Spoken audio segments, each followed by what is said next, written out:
Dad's making the tea. It's become our little routine now. I know, because you never used to be a tea drinker. We need something to sip on.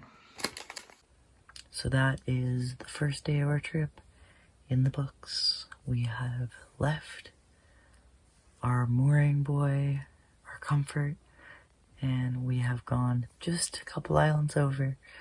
It wasn't a long trip, but we got here and now we're disconnected from home.